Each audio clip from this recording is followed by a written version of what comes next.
Sud Radio, Berkoff dans tous ses états. Nous sommes en guerre. Le républicain J.D. Vance et le démocrate Tim Walz se sont affrontés. Ce sont des professionnels de haut niveau. Donald Trump, il tweet pour agir sur la diplomatie. L'Iran et le Hamas attaquent Israël sous l'administration de Kamala Harris. Nos alliés ont compris que Trump est une girouette. Avec des qualités athlétiques exceptionnelles. Mais j'ai du mal à comprendre votre ton. Prêt à en découdre. Et moi je vais vous dire, monsieur Ciotti, j'ai pas envie de faire des polémiques avec vous. Et puis j'ai pas le temps. Il ne faut absolument pas tenter de reproduire ou d'imiter le contenu de ce programme. Plus vous serez agressif, plus je serai respectueux. Nous sommes en guerre. Magnifique, vous avez entendu Michel Barnier. Michel Barnier, hier, on va en parler évidemment, c'était l'Assemblée nationale, le grand discours de politique générale du nouveau Premier ministre et la fronde des élèves de la France insoumise. Vous avez vu, ils ont agité leurs cartes, on va en parler. Intéressant, petits échanges comme ça, on verra le reste. Hein. Et puis on va parler, évidemment hier, le débat des vice-présidents des élections américaines, on va en parler plus tard, avec des perles incroyables sur ce pays qui est l'un des plus démocratiques, sinon le plus démocratique du monde, les États-Unis d'Amérique. Mais alors, il y a des trous, quel trou de la raquette, y compris dans la raquette électorale. Et puis nous allons recevoir, là, tout de suite, très très très vite, et nous allons recevoir Caroline Imerzouken. Caroline Imerzouken, elle a un immeuble. Cet immeuble est squatté depuis 2 ans. Elle ne peut pas le récupérer. Pourtant, c'est son immeuble. Ah, mais c'est comme ça. Faut que vous sachiez, hein, auditeurs de Sud Radio, résidents de Sud Radio, ceux qui sont propriétaires. Si vous avez une maison ou un appartement, que vous allez en vacances, ou que vous allez rejoindre vos parents ou vos amis pendant 2 semaines, 3 semaines, que vous retourniez et qu'il y a des squatteurs qui occupent votre appartement ou votre maison, eh ben, vous pouvez pas rentrer. Eh ben oui. Et vous allez voir la police. Eh ben oui, mais faut prendre un avocat. Il faut suivre une procédure judiciaire. Et oui. Ça fait partie de ces lois qui n'ont pas été changées en France. Ça fait partie de laxisme merveilleux de la douce France, cher pays de notre enfance, berceau de tendre insouciance, hein, c'est magnifique. Et puis, on va se voir justement, on va parler d'insécurité. Mais non, il n'y a pas d'insécurité. Rappelez-vous ce que disait Éric Dupond-Moretti, l'ancien ministre de la Justice que le monde entier nous envie. Il y a un sentiment d'insécurité. Il n'y a pas d'insécurité. Eh bien, Christophe Héroche-Duval n'est pas d'accord. Il nous parle de son livre, Le prix de l'insécurité, la défaillance de l'État. À tout de suite. Sud Radio, Berkoff dans tous ses états. Dans tous mes états, non. Vous savez, on parle beaucoup des problèmes scolaires, de la violence à l'école, et le chahut à l'école. Eh bien, hier, il y a eu un chahut à l'école. C'était pas une ZEP, c'était pas dans les quartiers en difficulté, c'était pas dans les quartiers populaires, c'était deviné au Palais Bourbon. Comment ? Écoutez. Sud Radio, Berkoff dans tous ses états. Le fait du jour. Et la vie quotidienne de beaucoup de nos compatriotes. Les policiers, les gendarmes, les pompiers, les militaires qui assurent nos sécurités. Alors André, on l'entend, c'était le grand oral hier de Michel Barnier, notre Premier ministre, et ça a été pas de tout repos pour lui. Ah, c'est le moins que l'on puisse dire, c'était pas du tout... Alors, vous avez entendu, donc on n'est pas... Oui, vous avez entendu le chahut derrière. Oui, c'était, voilà, et c'était ce chahut. Non, il n'y avait pas que la France insoumise, beaucoup chahuté. La France insoumise, eux, oui, élèves un peu turbulents, gaulois réfractaires, je ne sais pas. Ils agitaient leur carte d'électeur. Pourquoi ? Parce qu'ils disaient, ouais, mais nous, on est le premier groupe de l'Assemblée nationale, et pourquoi on n'a pas de Premier ministre ? C'est pas vous qui devez être là, c'est Lucie Castet. Oui, mais ouais, ils sont pas la majorité absolue, mais voilà. Bon, il fallait le faire.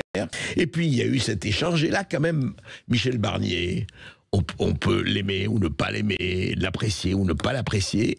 Il a quelque chose dont on ne peut pas lui enlever ce sens de l'humour, car il y a eu dans des discours des présidents de groupe, hein, bien sûr, Mathilde Panot, Éric Ciotti, Boris Vallaud pour les socialistes, et évidemment...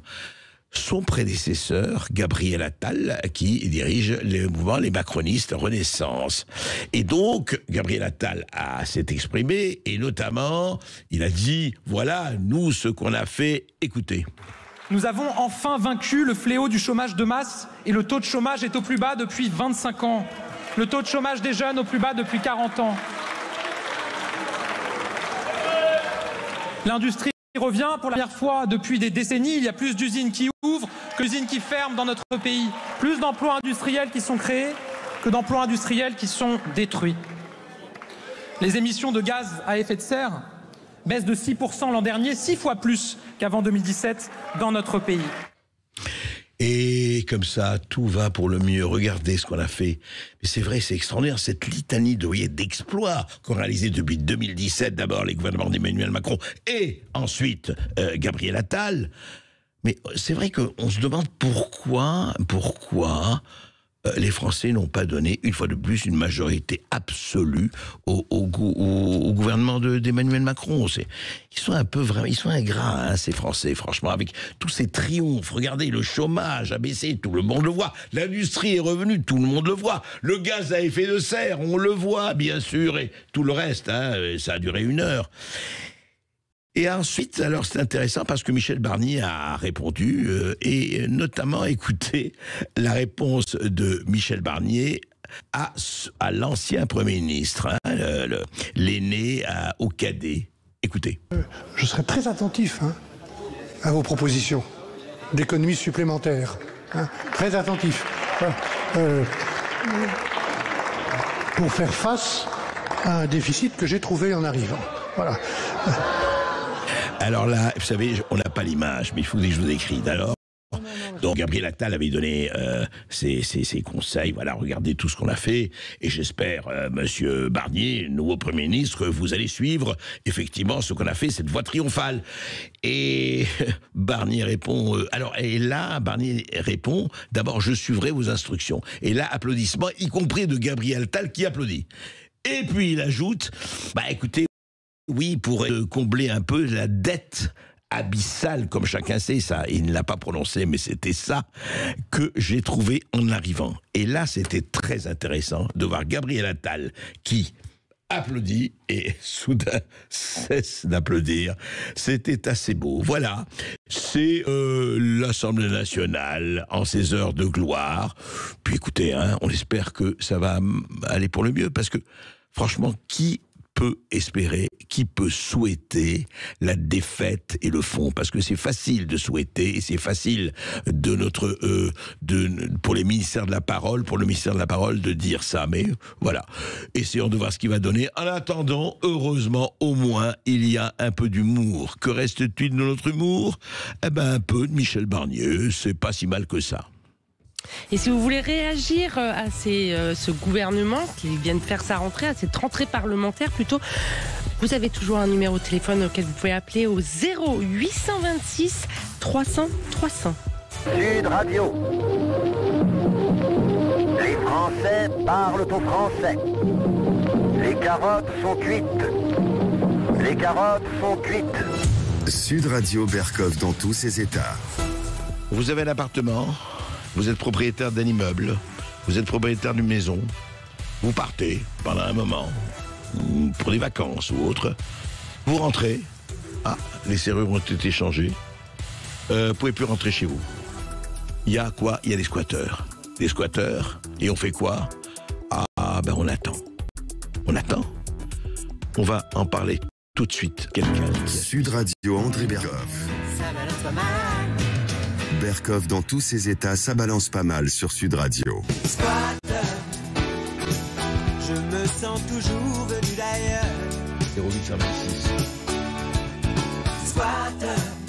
Alors aujourd'hui, André, vous recevez Caroline Imerzouken qui est victime d'un squat depuis 2 ans, le squat de son immeuble. Et si vous, auditeurs, vous voulez réagir ou témoigner de ce genre d'histoire, n'hésitez pas à nous appeler au 0826 300 300. Bonjour Caroline Imerzouken. Bonjour. Merci d'être là. Alors, je rappelle que depuis 2 ans, corrigez-moi si ce n'est pas ça, votre immeuble est squatté par une 50aine de sans-papiers. Entré illégalement, la propriété se situe à Montreuil, c'est ça, en Seine-Saint-Denis. Oui. Voilà. 2 ans.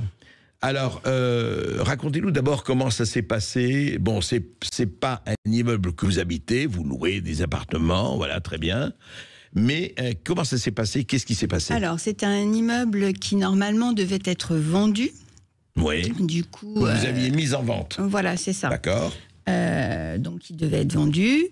Et donc il a été inoccupé à ce moment-là. libre de locataire depuis 15 jours lorsque... Ah, depuis 15 jours. C'est-à-dire le dernier locataire avait quitté il y a 15 jours. 15 jours avant, oui. Et donc un nombre de personnes sont entrées donc, dans les lieux illégalement par effraction, je le rappelle, parce que je n'ai pas laissé l'immeuble ouvert. Par effraction, quoi ils ont Alors en fait, il y a une grille devant, donc ils sont passés par-dessus la grille, et puis après, ils sont rentrés dans l'immeuble. D'accord. Donc moi, tout de suite, je suis venue. Donc il y avait une cinquantaine de personnes dans la cour, avec notamment des associations qui les soutiennent, bien sûr, qui leur donnent toutes les démarches. Dire, avec il y avait des représentants d'associations. Bien sûr. Comme donc, par exemple, vous vous souvenez de des noms des associations? Je n'ai pas de nom d'association à donner. D'accord. Mais voilà, je sais qu'ils sont soutenus par des associations. Non, mais ils étaient présents quand vous êtes venus. Tout à fait. D'accord. Donc j'ai voulu rentrer, ils m'ont refusé l'entrée, ils m'ont dit que je n'étais plus chez moi, que maintenant ils avaient élu domicile à cet endroit-là et que je ne pouvais plus rien faire. Donc moi, ce que j'ai fait, j'ai été porter plainte au commissariat. À Montreuil. À Montreuil. J'ai saisi, alors c'était un dimanche, donc le lundi matin, j'ai mandaté un huissier pour qu'il aille faire un constat, qu'il a fait. J'ai pris un avocat et on a demandé un référé au tribunal de proximité de Montreuil pour que ce soit accepté et pour que ça aille vite. C'était quand jugement. Ça, c'était fin juin, je veux dire fin tout de juin suite 2022. 2022. Voilà, fin ils sont rentrés 2022. le 12 août. Voilà, le constat a été fait le 13. J'ai mandaté le 14 l'avocat, le 16 ou le 17, le référé a été demandé. Donc, une première fois, il a été repoussé, ce référé. Donc, on était passé début juillet, on est arrivé au mois d'août 2022. Le référé a donné sa décision, expulsion, puisque, bien sûr, la justice m'a donné, entre guillemets, raison. Oui. Avec tout un tas de procédures qui sont légales, mais qui font qu'on obtient des délais. On est arrivé très rapidement à la trêve hivernale, puisque la trêve hivernale, c'est fin octobre. De octobre à avril, je crois que c'est ça, voilà, la trêve hivernale. Donc, octobre... On ne peut pas expulser quelqu'un. On ne peut pas expulser. Donc, expulsion décalée. Entre-temps, ils demandent des délais d'expulsion au tribunal. Les squatteurs, ils demandent en fait, un délai d'expulsion. En avril, donc, 2023. Ils obtiennent un délai jusqu'en décembre 2023. Du coup, forcément, c'est trêve hivernale. Mais moi, j'ai quand même fait appel de cette décision parce que je ne trouvais pas normal qu'on leur accorde un délai d'expulsion. Donc, que j'ai gagné à la Cour d'appel de Paris. La Cour d'appel de Paris, en plus, la loi, je suis passée au mois d'octobre, donc la loi anti-squat était passée depuis juillet, du coup, qui a un petit peu modifié les choses quand même, m'a donné raison. Mais bon, on était en décembre, donc forcément, il a fallu attendre. Avril. Donc trêve hivernale quand même. Trêve hivernale quand même. Donc il fallait attendre avril 2024. C'est ça. 2024. Non. 2024, c'est ça. Entre-temps, ils ont redemandé des délais en février. Donc ça, déjà, je trouve ça hallucinant que malgré une décision de justice qui dit pas de délai d'expulsion, on puisse encore redemander des délais. Vous voyez, donc on n'en finit jamais puisque on est obligé quand même d'accepter cette demande de délai, donc de la juger, etc. Donc ça prend du temps. Février redemande des délais. Le juge dit non, pas de délai. En avril, je crois que c'est fini. Que ça va être pratiquement fait puisqu'il y a votre immeuble. Tout à fait. Il y avait vraiment tout laissait supposer qu'il y allait avoir expulsion et patatras. Là, plus rien ne se passe parce qu'ils redemandent des délais. Donc, ils redemandent des délais. Donc, je repasse encore au tribunal. Enfin, je rigole, mais vous savez, je ris jaune. Je repasse au tribunal en août 2024. Donc là, c'est très récent. Le juge redonne une décision en disant pas de délai. Voilà. Moi, bon, bien sûr, je vous passe, mais à chaque fois, on demande à la préfecture de faire intervenir les forces de l'ordre, puisque bien sûr, ils ne vont pas partir d'eux-mêmes. Donc, forcément, on est obligé... Vous avez demandé depuis quand? Vous avez demandé assez vite à la préfecture de faire intervenir les forces de l'ordre. À chaque fois qu'il y a eu expulsion notifiée par jugement, on a demandé l'intervention des forces de l'ordre. Et il y a eu intervention ou pas? Même dès la première. Pas du tout. Pas du tout. Pas une fois, il y a eu intervention des forces de l'ordre. Tout au début, ils m'ont dit que ce n'était pas possible puisque ce n'était pas ma résidence secondaire, etc. Donc ils ne pouvaient pas intervenir dans les 48 heures. Bon, ça très bien. J'ai reçu pas votre résidence principale. Ni ma résidence secondaire. Donc j'ai reçu un courrier qui m'a dit voilà, on ne peut pas faire intervenir. Bon, pour expulser. Bon. Mais depuis qu'il y a eu des jugements d'expulsion, jamais la préfecture n'a fait en sorte de m'octroyer. La préfecture a fait la sourde oreille, en fait. En fait, elle répond pas. Donc, j'ai demandé un rendez-vous fin août que j'ai obtenu. Enfin, j'ai demandé en juillet. Là, vous voulez dire, il y a un mois et demi.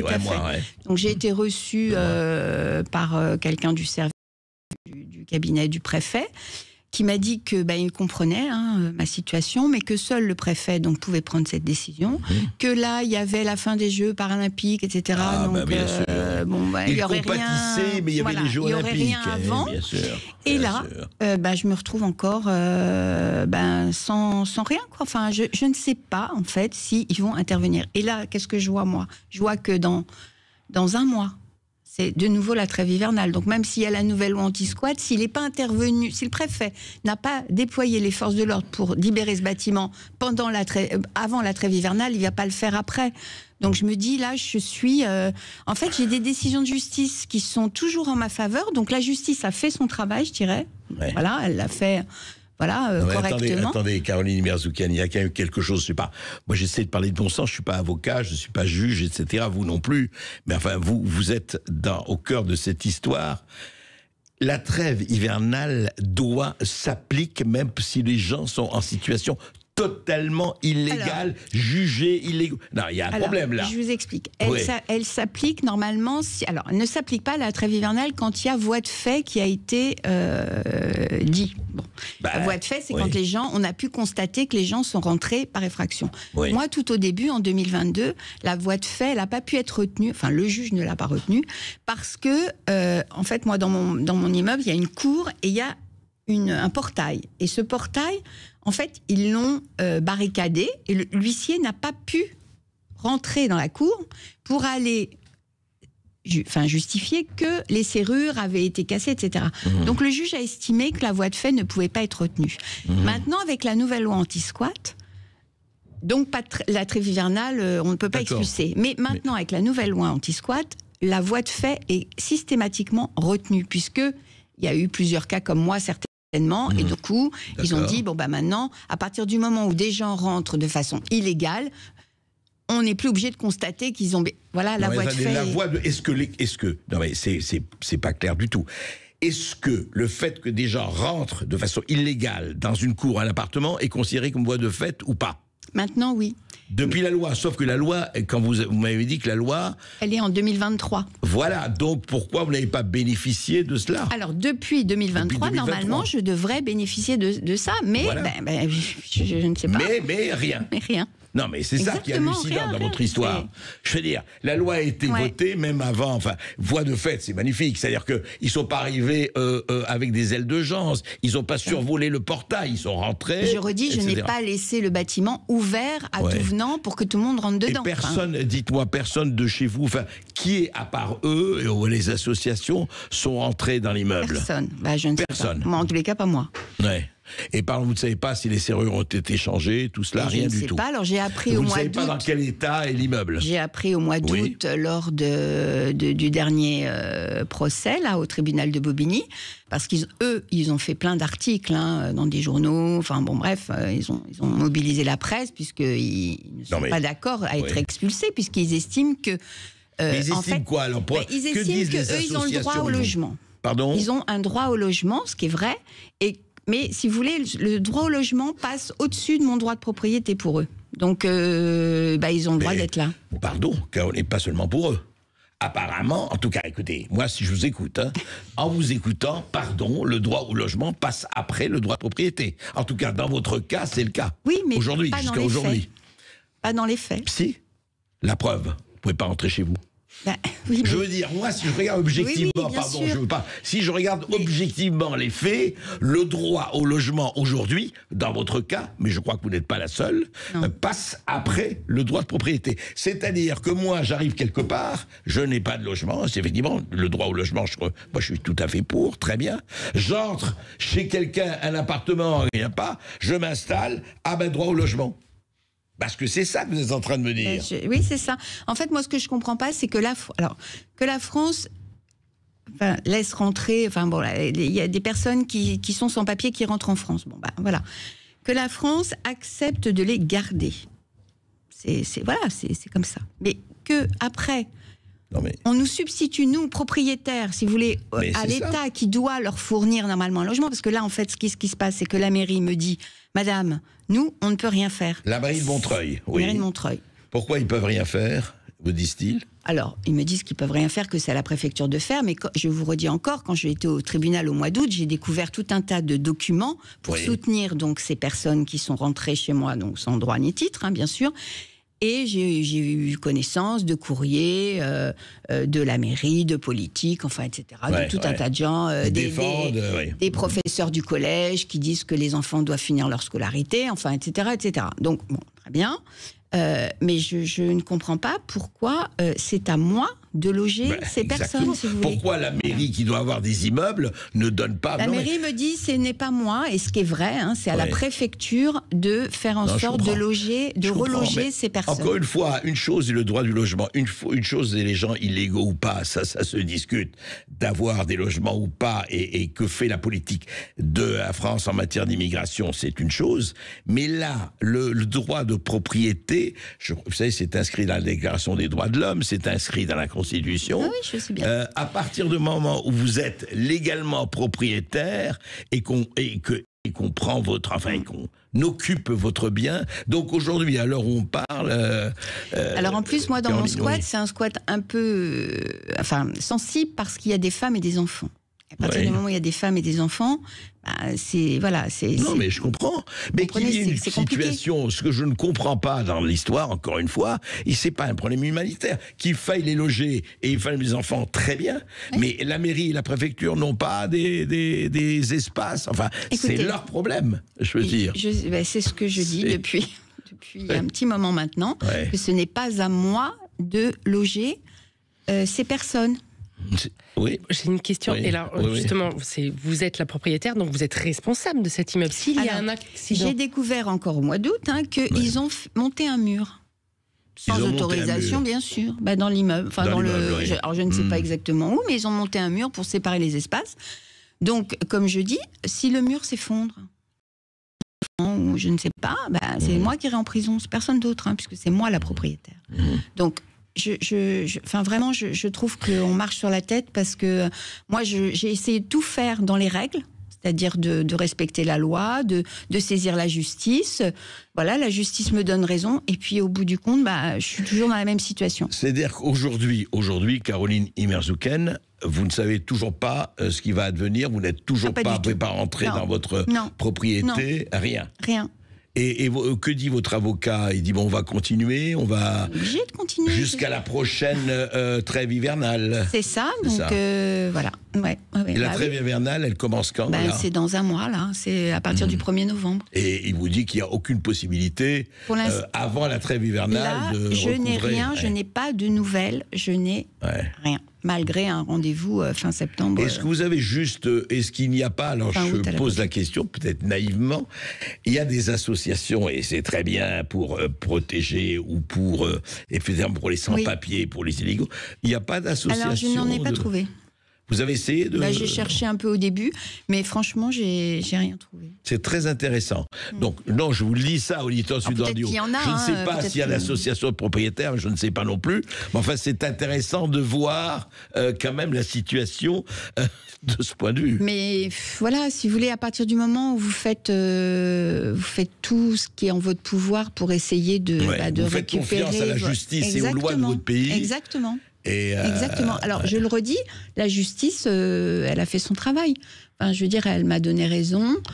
Bon, une fois, elle a octroyé un délai, mais qui a été cassé par la cour d'appel. Pardon. Voilà. Vous dites que la justice avait au travail, c'est sympathique et c'est bien. Mais attendez, quand c'est pas exécutoire, ça sert à quoi? Je sais bien. Ça sert à quoi? Oui. Il y a obligation, par exemple, vous parlez des OQTF, ça n'a rien à voir. Les obligations de quitter le territoire français. Mais quand cette obligation n'est jamais actée dans les faits, quand vous êtes propriétaire, je parle pour tous, pour des millions de gens. Il y a un problème, oui, ça ne fonctionne pas. Il y a quelque chose qui ne fonctionne pas. Moi, je ne suis pas politique, hein. Je ne sais pas ce qui ne fonctionne pas, mais en tous les cas, il y a quelque chose qui ne fonctionne pas. C'est le moins que l'on puisse dire. En tout cas, merci de votre témoignage. Surtout que je paye, bien sûr, toutes les factures. Oui, c'est ça. C'est-à-dire, vous payez les taxes foncières. Je paye la taxe foncière, je paye bien sûr l'assurance, je paye les factures d'eau, puisqu'on ne peut pas couper l'eau. L'électricité, je ne paye pas puisque j'avais coupé l'électricité et qu'ils ont mis des compteurs à leur nom. C'est pareil. On peut en France ouvrir un compteur EDF dans un logement ou dans un local sans avoir de titre. C'est-à-dire sans avoir ni de titre de location, ni de titre de propriété ou quoi que ce soit. Vous pouvez ouvrir un compteur EDF. Et grâce à ce compteur EDF, parce qu'ils sont très organisés, hein, les associations, elles sont très organisées. Donc, grâce à ça, ils peuvent après dire voilà, on est dans les lieux, on a élu domicile là et vous ne pouvez plus rien faire. Ouais. En tout cas, il y a, Marie Folliot signale qu'il y a l'Union nationale de la propriété immobilière. Je ne sais pas si ça correspond, mais voilà. En tout cas, écoutez, votre témoignage, il est exemplaire, il est tristement exemplaire, je dirais, parce qu'il y a un vrai problème, parce qu'on mélange l'humanitaire, et on est pour l'humanitaire, mais on mélange l'humanitaire avec le droit de propriété. C'est sur votre dos que ça se passe. Et là, c'est pas normal. C'est ça. Merci beaucoup. Merci à vous de m'avoir reçu.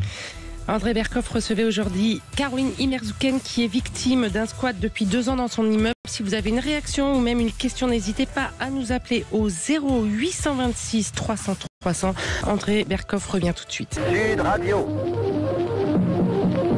Les Français parlent au français. Je n'aime pas la blanquette de veau. Je n'aime pas la blanquette de veau. Sud Radio Berkoff dans tous ses états.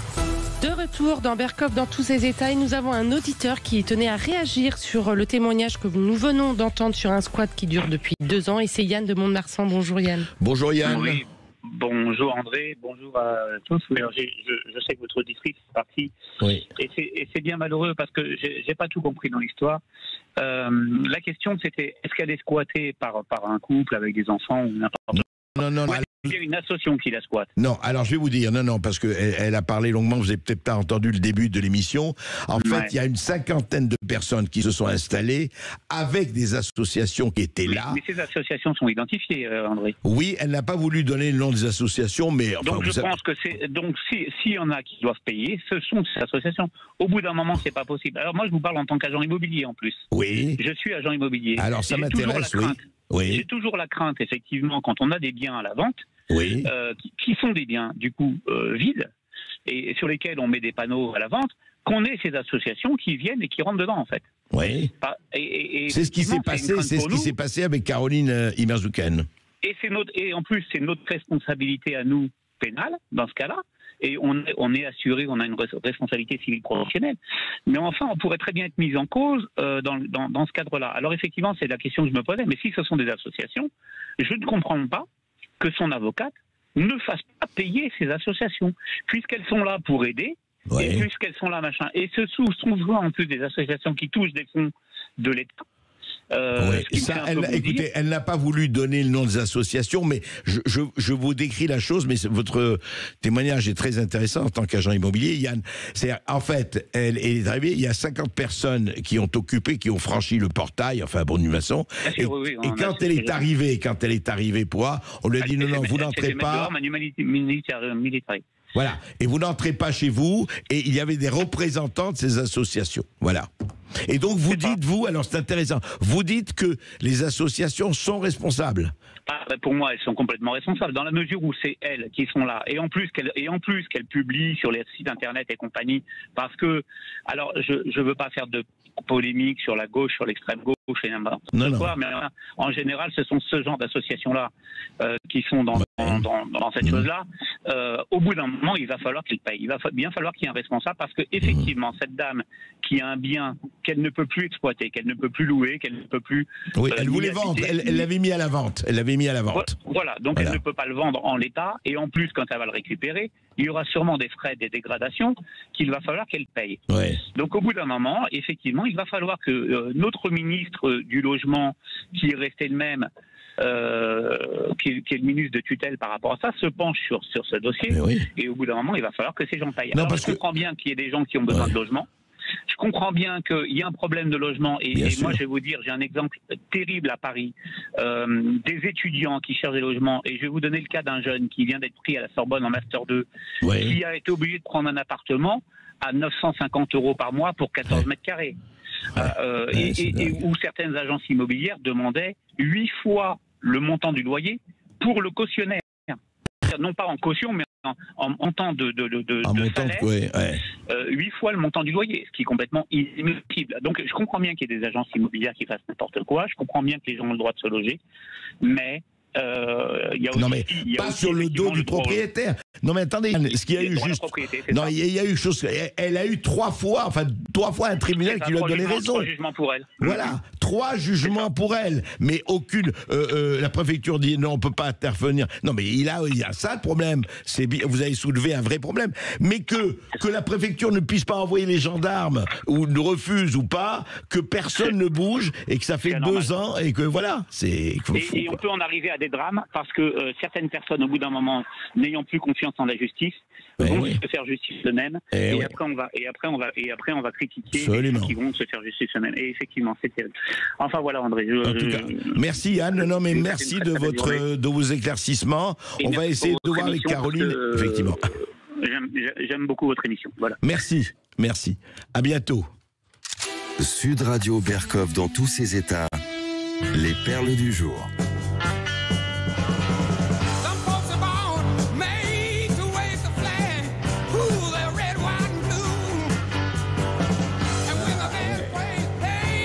Eh oui, c'est là qu'on aime l'Amérique du rock, l'Amérique de la pop, etc. Et puis, il y a cette autre Amérique. Alors, hier soir, évidemment, je pars pour les couches tard que ça intéresse, entre 3h et 5h du matin, heure de France, nous avions le duel des vice-présidents, là, Tim Walz, qui serait le vice-président de Kamala Harris si elle est élue, et Jill Evans, qui serait le vice-président de Donald Trump s'il est élu, donc le 5 novembre.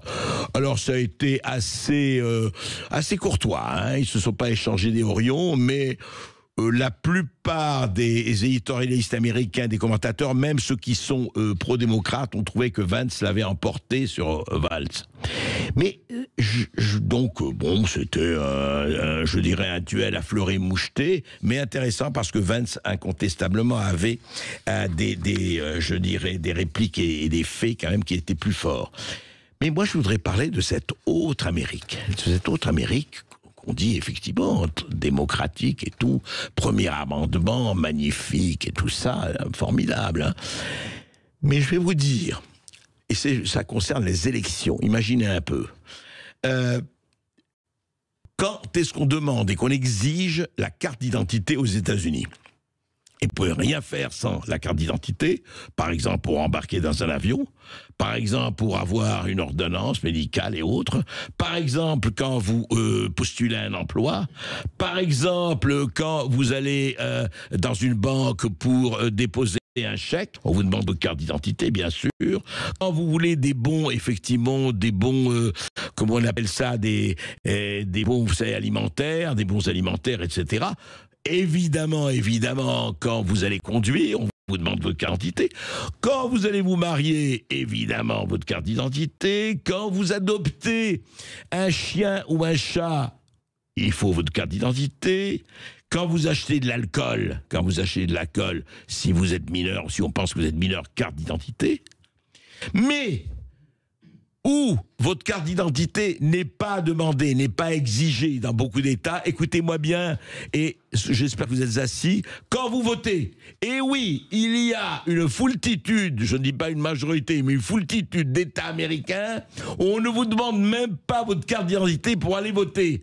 Vous voyez ce que ça ouvre, et voyez ce que ça ouvre, à quelle fraude, etc. Alors c'est pas fabuleux ça, c'est quand même à un moment donné... hallucinant, le pays des droits de l'homme, le pays de la Constitution, le pays de la liberté d'expression, etc., etc. Ah, mais carte d'identité, non, on peut amener une petite justification de logement. Donc n'importe qui, vous comprenez l'étendue possible et potentielle et de la fraude aux États-Unis, enfin de la fraude électorale. On voit ce que ça donne. Et alors là, je vais vous donner un autre exemple, celui de la Californie. Alors là, c'est fabuleux. En Californie, je vais vous dire, il vient de passer le gouverneur de Californie qui s'appelle Gavin Newsom. Retenez ce nom, Gavin Newsom. Il a signé une loi qui, écoutez bien vraiment, qui bannit définitivement la fourniture d'un document d'identité au moment du vote. C'est-à-dire, non seulement on ne va pas vous demander votre carte d'identité, mais on n'a pas le droit de vous le demander. C'est-à-dire que vous allez au bureau de vote, vous êtes, je ne sais pas moi, vénézuélien, iroquois, finlandais ou esquimau. Eh bien, on n'a pas le droit de vous demander votre identité, votre carte d'identité, pardon. Il vient de signer, le gouverneur Gavin Newsom vient de signer en disant que les gouvernements locaux, ils n'ont pas le droit, effectivement, de demander une forme valide d'identification au moment du vote. Et ça veut dire quoi? Ça veut dire que c'est, quelque part, l'Amérique, je ne sais, il y a un côté, en tout cas au moment du vote, d'une république bananière, même pas une monarchie bananière, une république bananière. Voilà. Il faut savoir que le 5 novembre, vous allez avoir je ne sais pas combien de milliers, de millions de gens qui vont aller voter sans avoir leur carte d'identité. C'est pas beau ça? C'est vraiment un exemple, l'Amérique, hein? Sud Radio Berkov dans tous ses états. Selon que vous serez puissant ou misérable, etc. Eh oui, Michel Sardou, selon que vous serez puissant, misérable. Alors là, on vient d'avoir une nouvelle condamnation très intéressante. Il y avait un ancien vice-président du tribunal judiciaire de Dijon, ancien président du tribunal judiciaire de Dijon, proposé sur des sites libertins, sur Internet, écoutez-moi bien, de violer sa fille de 13 ans. Il a proposé pendant à quelques mois, voilà, j'ai ma fille, elle a 13 ans, si vous voulez, allez-y. Ça rappelle une autre histoire qui s'est passée là. Il proposait pas de droguer sa fille avant, que l'autre a proposé de droguer sa femme et l'a livré à 50 personnes. Voilà, il avait proposé ça, donc il vient d'être condamné lundi dernier à Paris, c'est-à-dire il y a 2 jours, à 3 ans de prison avec sursis probatoire. Je veux bien avec sursis probatoire, c'est-à-dire qu'il ne fera pas 1 jour de prison. À l'issue d'un 3e procès, c'est son 3e procès. Alors oui, voilà, il est évidemment radié de la magistrature, c'est le moins que l'on puisse dire. Eh bien, le tribunal correctionnel, écoutez-moi bien, en mars 2022, pour vous dire quand même un certain fonctionnement d'une certaine justice, et je ne généraliserai jamais, il y a énormément de juges qui font très bien leur boulot. Mais quand même, en mars 2022, le tribunal correctionnel de Besançon l'avait condamné à 2 ans d'emprisonnement, dont 1 an ferme, pour instigation à la corruption de mineurs non suivi des faits, et instigation à commettre un viol sur mineur non suivi des faits. Très bien.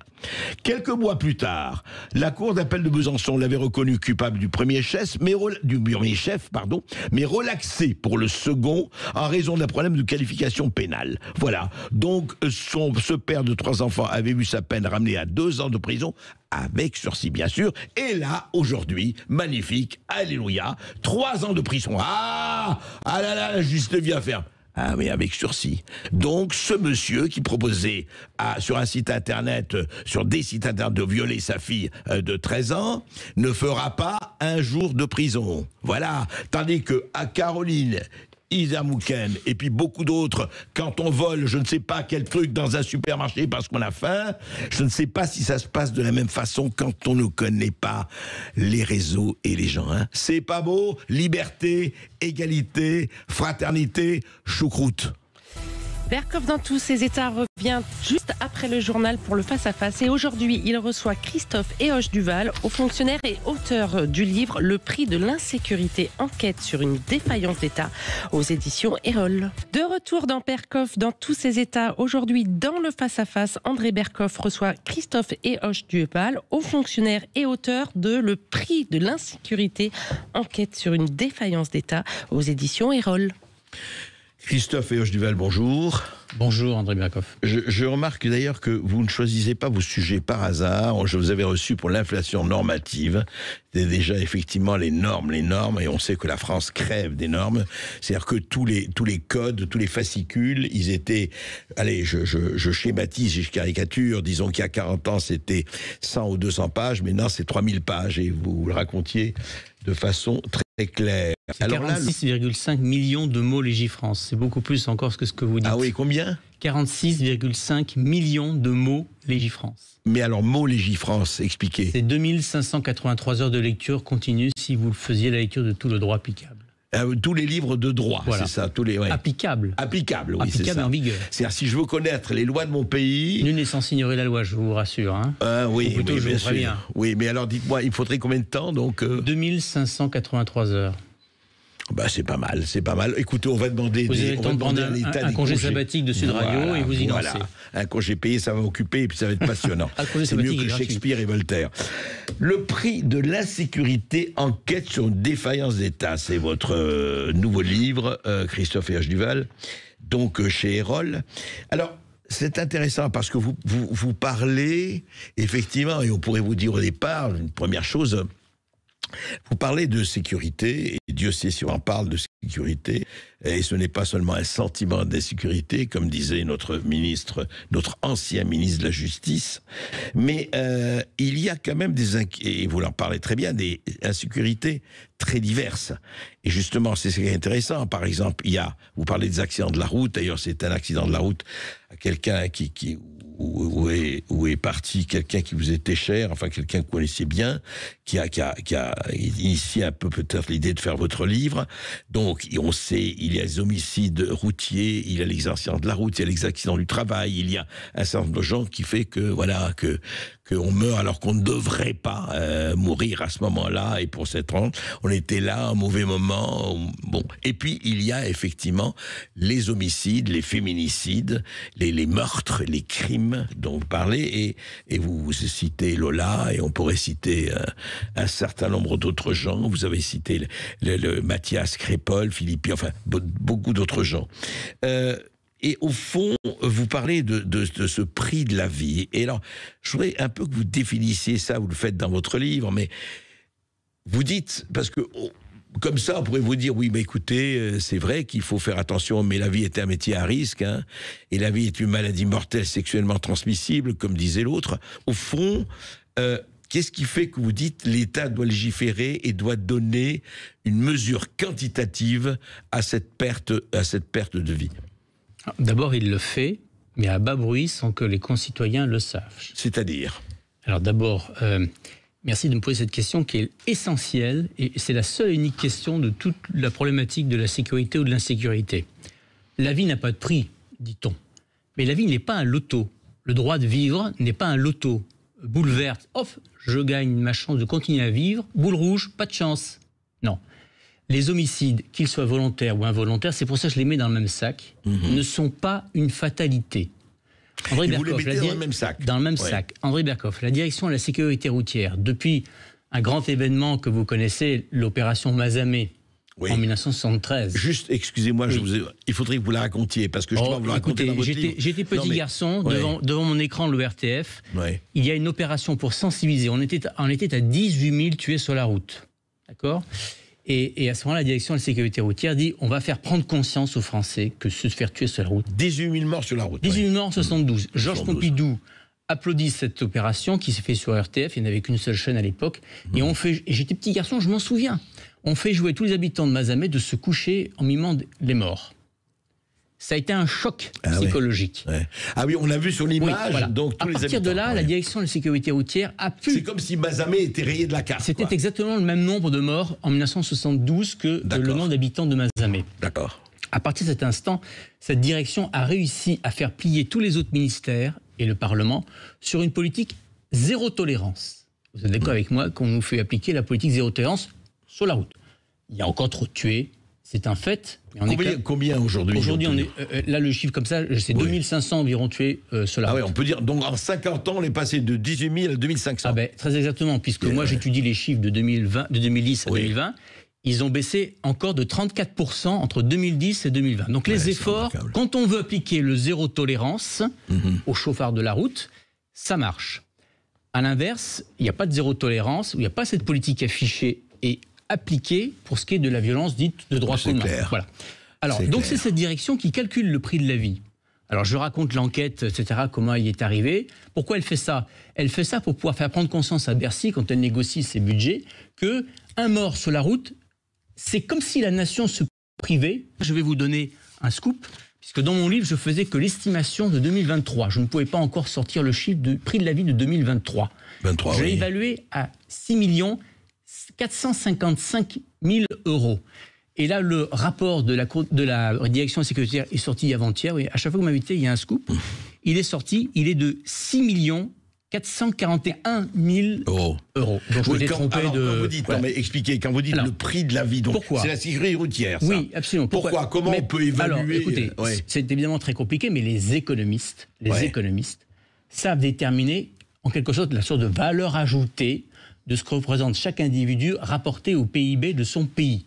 D'ailleurs, le prix de la vie est différent en Allemagne, en France, aux États-Unis, au Bangladesh. Bon, on peut trouver ça choquant d'ailleurs, parce que la vie est égale pour tout le monde, la dignité est égale pour tout le monde. On sait que le pouvoir d'achat, que tout ça n'est pas la même. Et donc, ceci me permet de chiffrer, d'utiliser ce référentiel, dont je souhaite qu'il devienne officiel, pris en main par l'INSEE, voté par le Parlement, et devenir la référence.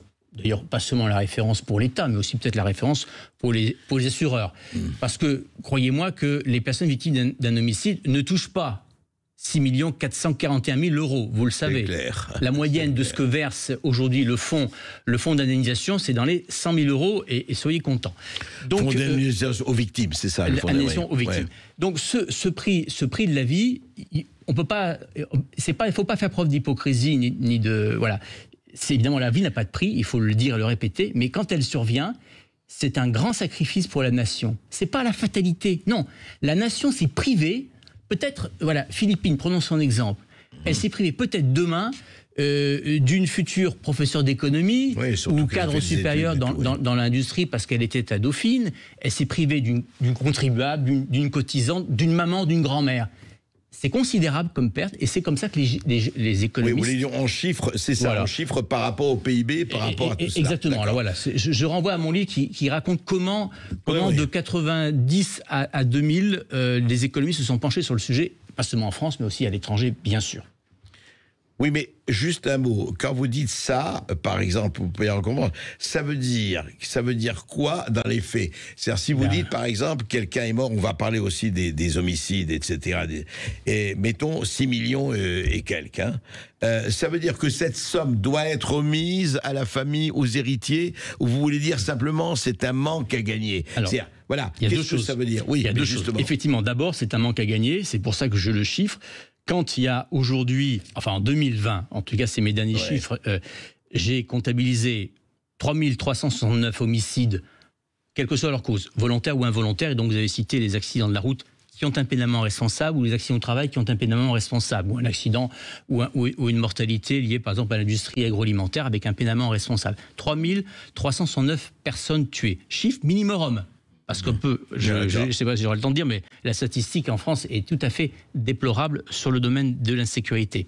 Mais c'est comme si la nation avait perdu 18 milliards d'euros de perte de vie humaine. Quand on chiffre et quand on pose le problème de cette manière, croyez-moi que les politiques publiques de sécurité intérieure, de justice pénale, sont à ce moment-là à l'écoute d'un vrai drame. Mais comment une nation peut-elle consentir à une telle perte de sang, de notre sang, du sang de la dignité humaine? Alors moi, j'en fais quoi de cette constatation? D'abord, oublions le fait qu'effectivement, les victimes et les ayants droit ne voient pas la couleur de cet argent. Mais moi, au contraire, je veux en faire une sanction pécuniaire contre l'État. Et je Sous quelle propose... forme? Sous quelle forme? C'est très simple. C'est très simple. Et en même temps, bien sûr, je sais bien, et je ne suis pas ignorant de savoir qu'il faut une loi pour le décider. Mais ça veut dire aussi qu'il faut des citoyens qui aiguillonnent leurs hommes politiques. Qu'est-ce qu'on fait? Aux entreprises privées, il y a l'obligation de sécurité de résultat. Quand la SNCF vous transporte, cher monsieur, elle ne vous transporte pas en disant « je vais essayer que vous arriviez à la destination ». Non, elle a l'obligation de vous transporter sain et sauf, car elle est tenue à une obligation de sécurité de résultat. Si ça ne se passe pas, accident ferroviaire, elle a l'obligation, sans avoir vous à faire de la procédure exagérée, de reconnaître sa faute, sa responsabilité, car son engagement contractuel était de vous assurer d'être transporté sain et sauf. Je demande la même chose à l'État. Il a vis-à-vis de nous une obligation de sécurité de résultat et que nous payons déjà très cher. Nous la payons très cher parce que par nos impôts, nous finançons 670 000 agents des forces de l'ordre. Nous avons laissé les mains libres à l'État de faire jusqu'à 16 000 incriminations pénales pour que tout le monde applique la loi et soit parfaitement d'honnêtes citoyens. J'ai aussi calculé dans ce livre qui est une enquête combien coûte au budget de l'État, combien coûte au budget des entreprises et combien coûte aussi au budget des ménages le coût de l'insécurité. J'arrive à 7 points de PIB. Le coût de l'insécurité. Alors, 7 points de PIB, là, les auditeurs vont peut-être pas comprendre, mais l'éducation au sens large, c'est 10 points de PIB qu'on investit. Donc 7 sont au contraire produit intérieur brut, le PIB. Produit intérieur brut. Mais justement, on va en parler, Christophe Herge-Duval, parce que vous posez une question et c'est vraiment, elle est centrale, cette question de l'insécurité. On va en parler tout de suite après cette petite pause. On se retrouve dans 2 ou 3 minutes. À tout de suite. Et comme toujours, vous pouvez réagir sur notre antenne en appelant au 0826 300 300. On se retrouve tout de suite. Sud Radio, Berkov dans tous ses états. Écoutez-moi bien, 8 faits sur 10, 8 délits sur 10, 8 crimes sur 10, 8 attentats sur 10 ne seront ni poursuivables, ni poursuivables. C'est ce qu'écrit Christophe Herge-Duval dans Le Prix de la sécurité qui vient de paraître aux éditions Erol. Mais justement, Christophe... 8 affaires sur 10. 8 affaires, pas crime. Dans ces affaires, il peut y avoir du controversionnel, du délictuel et du criminel. Bon, le criminel est assez rare quand même qu'il ne soit pas poursuivi. Mais dans les 7 affaires sur 10, il y a énormément de contraventionnels graves qui peuvent être de la 5e classe, alors ça dit peut-être rien et qui ne soient pas suivis. Mais c'est assez grave aussi, et du délictuel. Alors le problème, si vous voulez, vous parlez de ça, vous avez parlé du prix du PIB, etc. Mais moi, justement, je voulais quand même préciser, quand vous dites il y a les accidents de la route, sans faire et il y a effectivement des criminels de la route, et on le sait, il y a eu, c'est pour ça que la loi sur l'homicide routier que veut passer ce chef cuisinier. Yannick Aleno, en souvenir de son fils Antoine. Voilà, exactement. Et vous parlez, mais alors d'un autre côté, il y a les Lola, les Maïlis, les Philippines, tous ces gens, je dirais, assassinés ou tabassés ou violés ou agressés, et ça devient, soyons clairs, ce n'est plus du fait d'hier, c'est du fait de société, ça devient quotidien, enfin on a presque honte de dire ça, mais c'est pratiquement, voilà, je ne sais pas si on s'accoutume ou pas, en tout cas le fait est là. Et le problème, c'est que d'un côté, vous dites, voilà ce que ça coûte, voilà ce que ça fait au PIB, voilà ce qu'on perd, etc. Et c'est très bien de le dire. Mais d'un autre côté, on vous répondra, oui, mais que voulez-vous faire? La justice étant ce qu'elle est, les récidivistes étant traités comme ils sont, on peut pas mettre un policier, vous dites, voilà, on paye les policiers, etc. On ne peut pas mettre un policier derrière chaque citoyen. Le fait, on n'a pas de... Je fais l'inventaire. On n'a pas de maison de rétention. Je ne parle même pas des obligations de quitter le territoire français. On en a déjà suffisamment parlé. Mais si vous voulez, pour résumer quand même, Christophe Herge-Duval, on a l'impression, je me rappelle de ce très grand humoriste français qui disait « Ah, je suis contre la peine de mort, mais que messieurs les assassins commencent ». Sauf que la peine de mort, elle est appliquée tous les jours en France. C'est une autre peine de mort, mais c'est une peine de mort. Et là, il n'y a pas de problème. En effet, bien sûr, la peine de mort, et c'est heureux, a été abolie en 81, mais elle n'a pas été abolie par les criminels. Elle n'a pas été abolie par les criminels entre eux. Au passage, on l'oublie souvent. Ils font beaucoup plus de meurtres entre eux que ce qu'on accuse la police de bavure, etc. Je n'interviens pas dans cette polémique. Et puis enfin, il y a aussi ceux qui sont des presque morts pour la vie. Bien sûr. Oui, parce que vous savez qu'il y a un fait qui passe complètement sous les radars et qui a une très mauvaise réponse pénale, ce sont les tentatives d'homicide.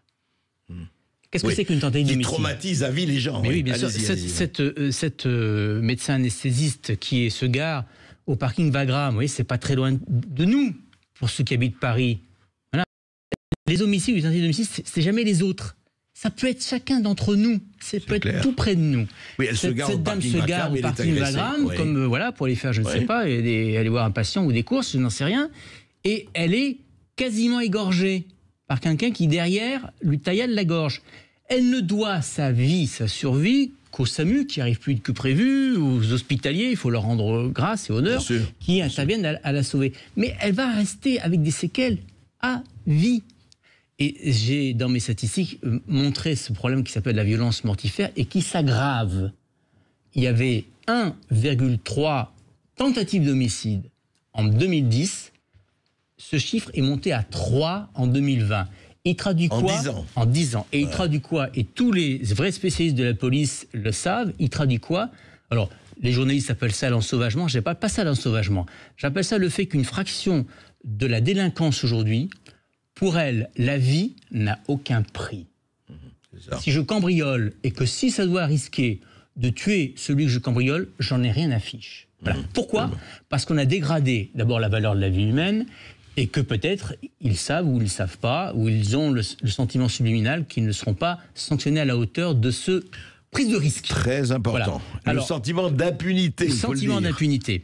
Et donc voilà, ça c'est évidemment extrêmement grave à prendre en compte. Alors, le point commun qui est entre tous ces homicides, qu'il soit celui de Lola, que vous évoquez, ou de Philippines, et puis aussi au fils du chef Aleno, qui est au père Antoine, qui est une forme, entre guillemets, d'accident de la route. Je dis entre guillemets. Et avec le point commun aussi de l'accident du travail mortel, c'est à chaque fois une défaillance de l'État. C'est à chaque fois une défaillance des règles de sécurité routière, des règles du code pénal, des règles du code du travail, qu'aurait dû faire respecter l'État, peu importe la raison pour laquelle il n'y est pas parvenu, c'est factuel. Et moi, je vous renvoie à la question, est-ce que la SNCF, quand elle transporte ses voyageurs, elle dit, écoutez, moi j'ai 4 millions de kilomètres carrés 4 millions de voies, c'est compliqué à entretenir, je fais partir des trains, j'ai plus les chiffres en tête, mais voilà. Et donc par conséquent, comment voulez-vous que je puisse assurer la sécurité absolue de toujours mes voyageurs ? Non. La réponse est non. Si on avait accepté l'idée de fatalité dans le domaine des risques industriels, écologiques, du travail ou de la consommation, mais où en serait-on aujourd'hui ? C'est la seule chose que l'État ne fait pas. Il ne se responsabilise pas de la même manière qu'il responsabilise les opérateurs privés par une obligation de sécurité de résultat. Je reviens à cette exigence citoyenne. Vous voulez dire que la fonction publique connaît plus d'impunité dans ce sens-là que le secteur privé ? En tous les cas, l'État, effectivement, c'est un fait, voilà. Il s'est organisé une sorte d'irresponsabilisation. Je ne dis pas qu'il n'y a pas des responsabilités administratives qui ne puissent pas de ci de là être mis en œuvre, mais avec quel prix de procédure. Et de toute façon, pas de la même manière.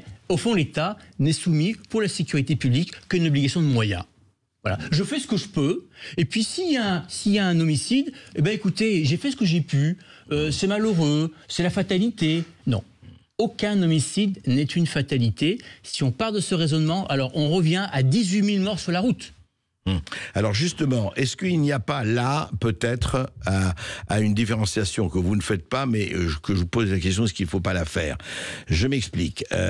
Mettons que toute mort a un prix, toute vie a un prix, pardon, et toute mort devrait avoir une sanction. C'est quand même ce que vous dites.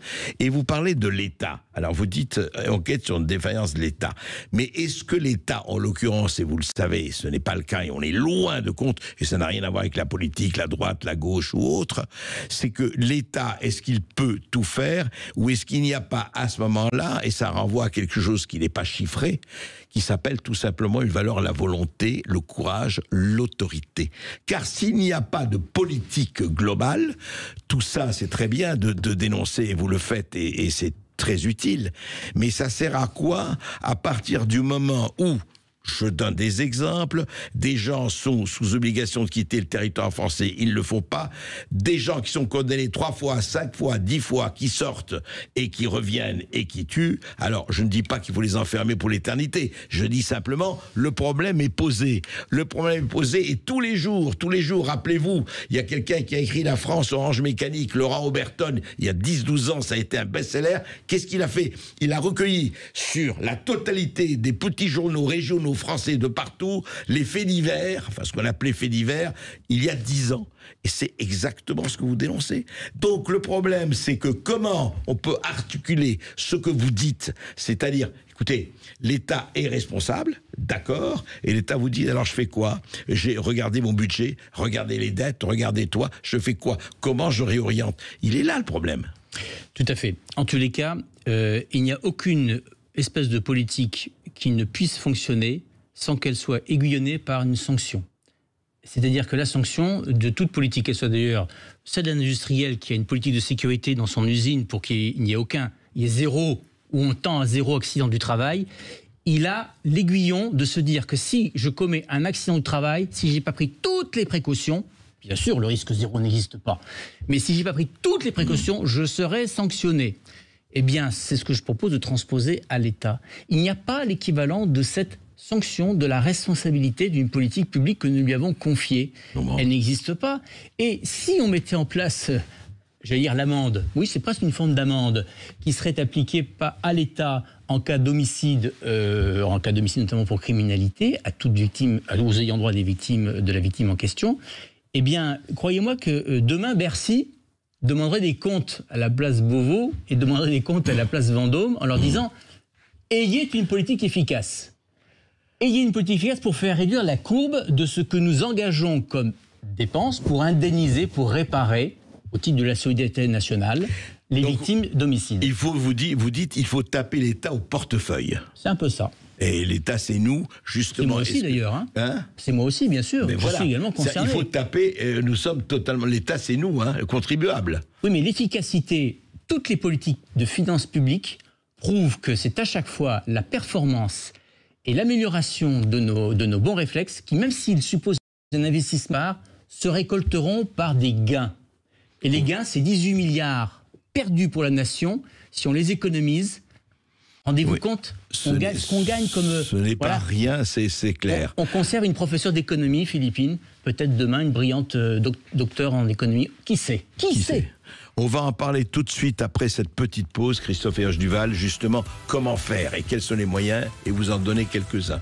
Et bien entendu, si vous voulez réagir ou si vous avez une question, n'hésitez pas à nous appeler au 0826 300 300. Berkoff dans tous ses états revient tout de suite. Sud Radio. Sud Radio, Berkoff dans tous ses états. Et je ne suis pas seul, le prix de la sécurité, l'enquête sur une défaillance d'État de Christophe Herge-Duval, paru aux éditions Erol. Quand même, Christophe Herge-Duval, entrons, pratiquement, ok, vous avez chiffré, et c'est très intéressant. Encore une fois, je recommande votre livre parce que vous donnez un certain nombre de chiffres, et les chiffres, non mais c'est très important de voir qu'est-ce que ça vaut. Voilà. C'est pas un essai, c'est une enquête, et surtout, alors vous parlez de la défaillance de l'État, mais parlons-en de cette défaillance de l'État. Ils vont vous répondre, je l'ai dit là juste avant qu'on rende l'antenne pendant un moment. L'État aujourd'hui, je vous écoute, je suis ministre de l'Intérieur, je suis ministre de la Justice ou autre, je suis Emmanuel Macron ou Michel Barnier, je lis votre livre, je dis attendez, vous êtes très gentil, très bien, tout ça part d'un bon sentiment et d'une constatation évidente. Simplement, je fais comment? Nous avons 3 300 milliards de dettes, des plus plus de 3 trillions d'euros de dette. Je ne sais pas comment faire des économies. Et vous me demandez effectivement d'investir dans effectivement la protection de la vie humaine. Évidemment, qui va être contre investir dans la protection de la vie humaine? Le problème, c'est que je ne peux pas le faire et que je suis obligé de me déguiser pour le faire. Moi, la question que je me pose très pratiquement, comment on peut les forcer à mettre le nez dans le guano de la réalité et de dire oui, mais vous devez le faire? D'abord, j'observe, si vous voulez, que c'est ce qu'ils ont décidé de faire en matière de préjudice écologique. On a fait voter une loi en 2016 qui a dit au Code civil, toute personne responsable d'un préjudice écologique est tenue de le réparer. C'est ce qui a été dit dans la loi. Et je vous signale d'ailleurs que les organisations d'écologie se sont emparées de ce texte pour faire ce qu'ils appellent l'affaire du siècle et dire par conséquent, l'État, tu fais partie de toute personne, tu es tenu à respecter le taux de CO2, etc. Et donc ils sont devant le tribunal administratif, etc. Et l'État a déjà été condamné, pas aux sommes évidemment, au montant des sommes qu'on évoque pour la vie humaine, mais donc ça existe. Ça existe pour protéger la nature, et c'est très bien. Donc ça existe pour la sécurité écologique, pourquoi ça n'existerait pas pour la sécurité humaine? Je trouve qu'au passage, la sécurité humaine, d'abord, quelque part dans l'échelle des valeurs, elle est bien aussi. Oui, quand même. Je ne vais pas forcément dire avant, mais en tout cas, au moins au même niveau. Elle est au moins. Donc je demande la même loi, écrite pour la protection de la vie humaine, concernant l'État. Et toute personne concernera l'État. Alors, l'État a des économies à faire. Parce qu'aujourd'hui, quand on a une politique de sécurité publique, dont je n'ai pas fait, bien sûr, l'analyse complète, ça demanderait plusieurs livres, mais qui n'est pas pilotée. Je veux dire par là que quand on cherche un industriel ou une entreprise privée, ou la SNCF, pour reprendre mon exemple tout à l'heure, pour conduire une politique, et notamment de sécurité de ses voyageurs, de ses salariés, de ses consommateurs, il a des indicateurs. Il a une manière de piloter. Il a des outils pour piloter. Quelque part, l'État a un problème d'abord aujourd'hui, c'est celui qu'il a de mauvais indicateurs pour piloter sa sécurité. J'ai mis en évidence dans mon enquête, j'y renvoie le lecteur parce que c'est peut-être long pour les auditeurs à leur expliquer, que la statistique de la sécurité est parfaitement insatisfaisante. Au point que je propose deux choses très simples qui ne coûtent rien. Là, vous voyez, j'ai des propositions qui coûtent 0 €. On peut en parler donc au Premier ministre ou au ministre du Budget. La première, par exemple, je confie à l'INED, l'Institut national des études démographiques, la responsabilité devant le Parlement de nous dire combien par an il y a d'homicides volontaires et involontaires. Rendez-vous compte que ce chiffre, il faut aller à la pêche et à la louche pour le trouver. Parce qu'on ne le connaît pas, ce chiffre. Absolument. On ne le connaît pas avec on ne sait pas aujourd'hui si on ne va pas à la pêche. Non, la recollection, ce qu'on appelle la consolidation des chiffres, on ne le sait pas. Et en plus, il y a des zones d'ombre. Volontaires ou involontaires. Il y a des zones d'ombre dans ce qui est malheureusement aussi existe aussi, qui sont les accidents mortels du travail et tiers pénalement responsables. Il y a tous les... Mais pardon, sur la criminalité, sur les viols, sur les tabassages, on a les chiffres quand même. Eh bien, ils sont absolument insatisfaisants, et alors plusieurs raisons. D'abord, il y avait ce qu'on appelle l'Observatoire national de la délinquance et des réponses pénales, qui essayait d'avoir un pilotage et un suivi. En 2020, le Premier ministre décide de le supprimer. Ah bon, d'accord. Voilà, donc on casse un thermomètre, ou on casse une vigie. On fait descendre du mal à supprimer cet observatoire. Supprimer. Ensuite, il y avait depuis 1972 jusqu'en 2023, je vais y revenir pourquoi, il y avait un état statistique que la police et la gendarmerie connaissent bien, le 4001. Pardon, c'est jargonesque. État 4001. Voilà, c'est jargonesque. C'est quoi C'est ça? jargonesque. Eh bien, écoutez, c'est un tableur que devaient renseigner les enquêteurs pour, selon une ventilation des genres de violences, crimes, délits, contraventions, etc. Et qui renseignait depuis 2072 jusqu'en 2023 de la même manière et qui permettait de suivre, au moins de piloter. Bon. Il y a des imperfections dans cet outil statistique, qui est celui qui m'a servi à mon enquête, mais il existait. Et en 2023, le service de la statistique du ministère de l'Intérieur a décidé, au titre de mieux faire, de le supprimer. Ah oui. Donc on a cassé un thermomètre qui était continu de 72 jusqu'à 2023. Celui qu'on a reconstitué, excusez-moi, je ne m'y retrouve pas. Et en tout cas, je ne fais pas le raccord entre l'ancien et le nouveau.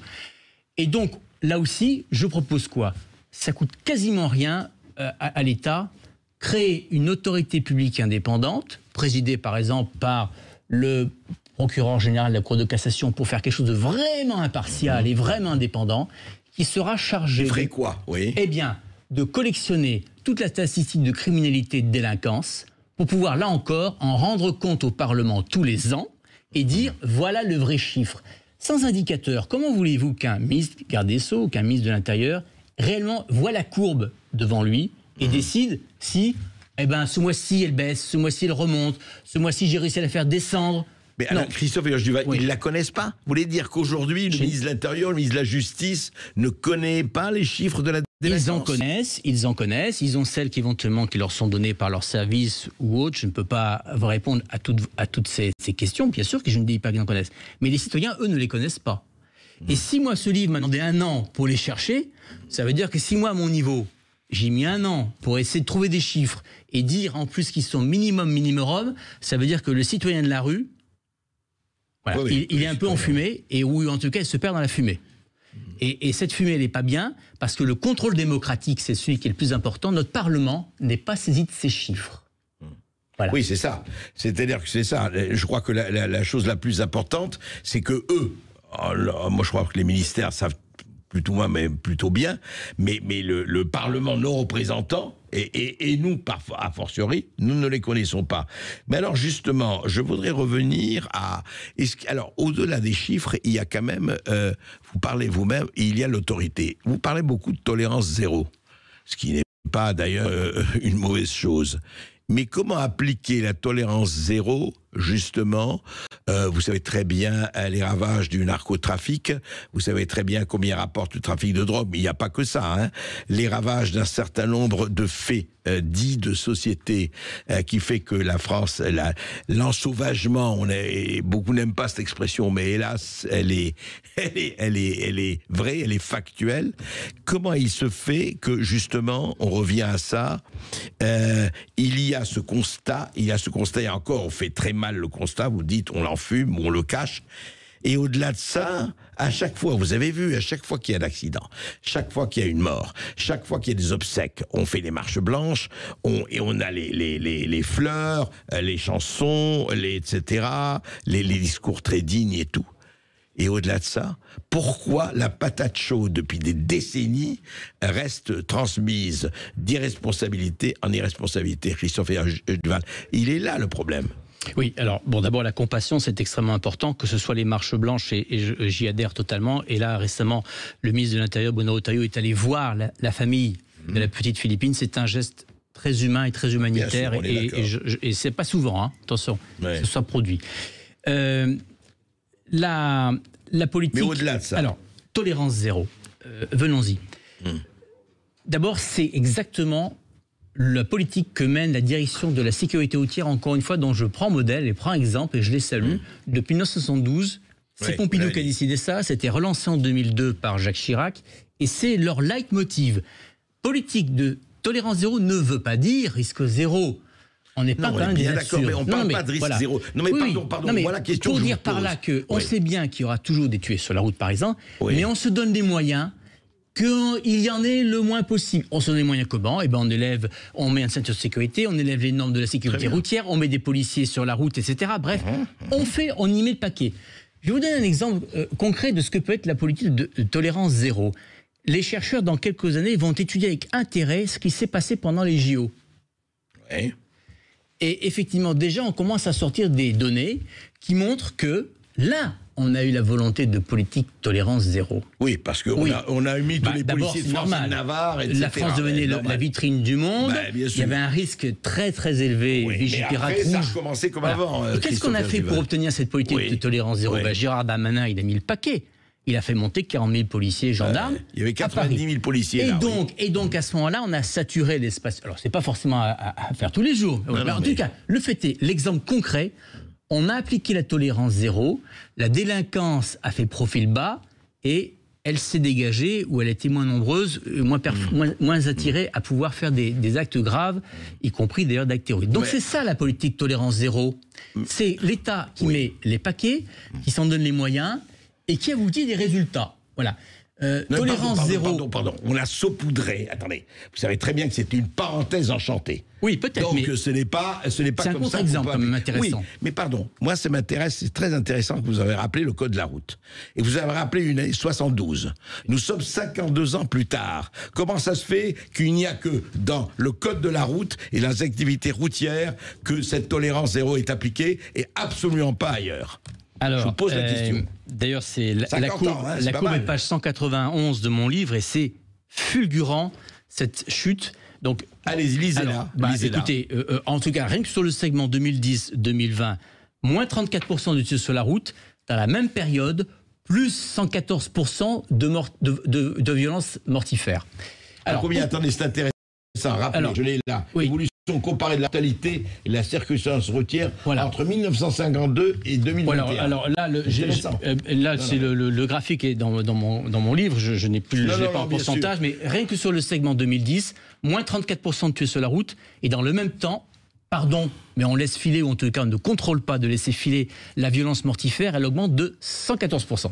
Alors, il y a des éléments, il y a des éléments qui sont évidemment multiples. Là, je n'aborde pas toutes les causes et tous les effets, mais nous n'avons pas un rapport à la sécurité de droit commun identique à notre rapport à la sécurité d'accidents du travail, d'accidents de la route, ou des accidents, on va dire, de l'industrie. Est-ce que ça ne veut pas dire, Christophe Herge-Duval, que ce ne sont pas les mêmes? Alors, non, pour moi, évidemment, au contraire, ce sont les mêmes morts. Regardez comment ça se fait, que le traitement est très différent. Allez-y. Il y a sans doute une somme de questions qui est d'abord la prise de conscience. C'est que nous n'avons pas la même prise de conscience. Nous avons dans le domaine de la violence mortifère, la violence de droit commun, encore la religion de la fatalité. Et comme nous n'avons pas la religion de la responsabilité, eh bien nous ne pouvons qu'avoir de mauvais résultats. Dans l'autre, nous n'avons pas du tout, ou plus du tout, il n'y a plus une seule personne, un industriel qui viendrait nous dire mais c'est la fatalité qu'en mangeant mes produits, il puisse y avoir quelqu'un qui a la salmonellose. Mais attendez, qu'est-ce qu'on fait de cet homme-là? On le met avec des goudrons et des plumes. Voilà. Et ensuite, il le sait parce qu'il a des sanctions économiques. L'autre versus, eh bien, il n'y a pas. Il n'y a pas de sanction. Voilà. Ouais. Oui, et c'est vraiment, non mais vous posez, et c'est pour ça que c'est très intéressant votre étiage de comparaison, c'est que dans un seul domaine, justement, que ce soit dans l'entreprise, dans l'industrie, dans les accidents du travail, dans les accidents de la route, il y a en tout cas quelque chose qui est du ressort de la responsabilité. Et il y en a encore trop, évidemment. Et il y en a bien sûr, mais dans l'autre, on a l'impression, je ne dis pas, il ne faut pas généraliser, etc., mais on a l'impression de vivre dans une société, je parle des actes de droit commun, à irresponsabilité illimitée. Vous parlez vous-même, vous Adélaïde, Lola, etc., vous citez plusieurs ce sont des exemples qui montrent des chaînes de dysfonctionnement d'État, des chaînes. C'est même pas une seule cause, une seule modalité causale qui est à l'origine de l'homicide, c'est une chaîne de défaillance d'État qui accumulés, évidemment en plus, ne peuvent pas, j'allais dire malheureusement, louper la victime. Mais c'est inimaginable. Ce qui s'est passé aux Philippines, l'enquête le démontrera, la zone des responsabilités, mais c'est une chaîne de responsabilité, de défaillance. Ouais. Mais cette chaîne de défaillance dit quoi sur la situation, effectivement, de notre pays, de ce point de vue-là? C'est une chaîne de défaillance.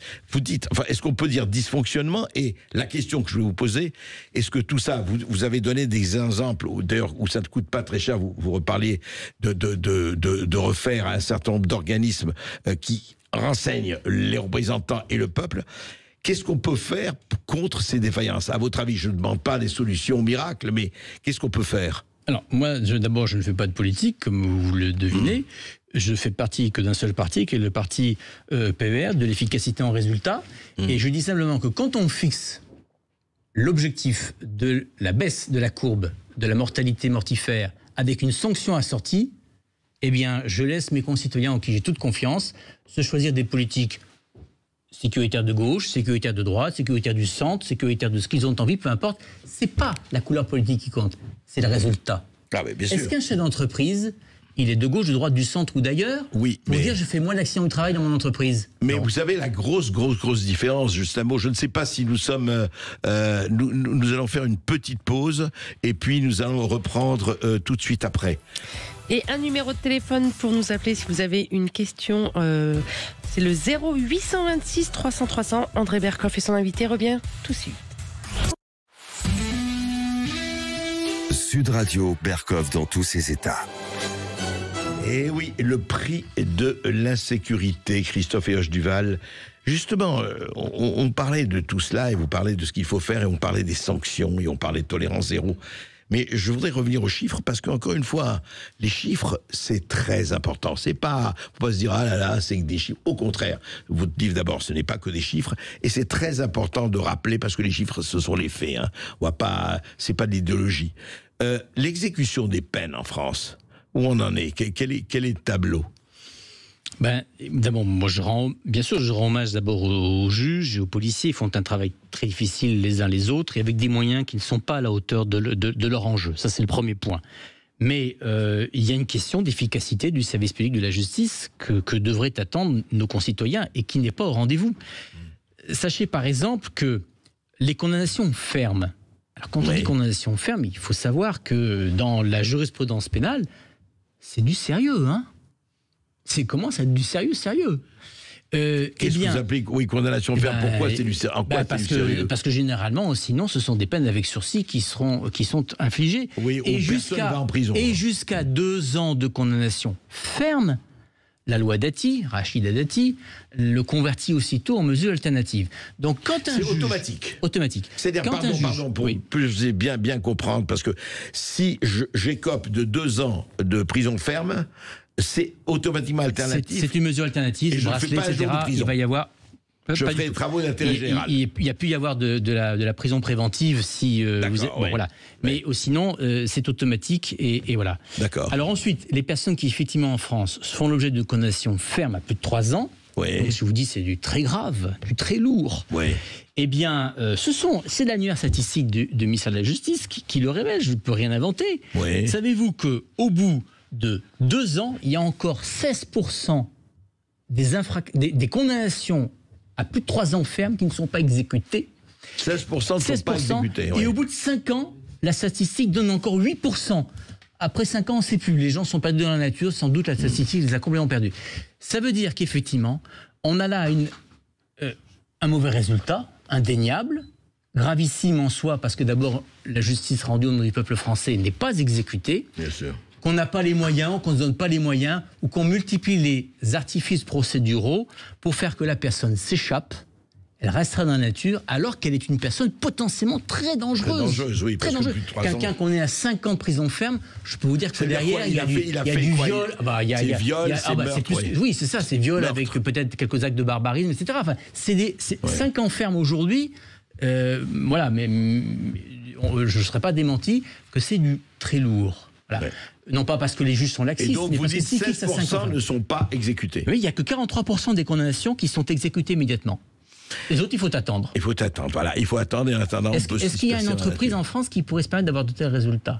C'est pas mal, oui. Il serait temps que l'État regarde l'entreprise et que nous aussi. Et qu'on nous traite comme des usagers de la justice à qui on doit rendre des comptes. C'est l'article 15 de la Déclaration des droits de l'homme. Nous sommes encore loin du compte, Christophe Duval. Je rappelle, pour ceux qui sont à Paris ou qui viennent à Paris, que le samedi 12 octobre, au Salon du Livre Juridique, à Paris 1er de rue Montansier, vous allez présenter vos livres, Le prix de l'insécurité et l'inflation normative, sur le stand de LexisNexis. Voilà.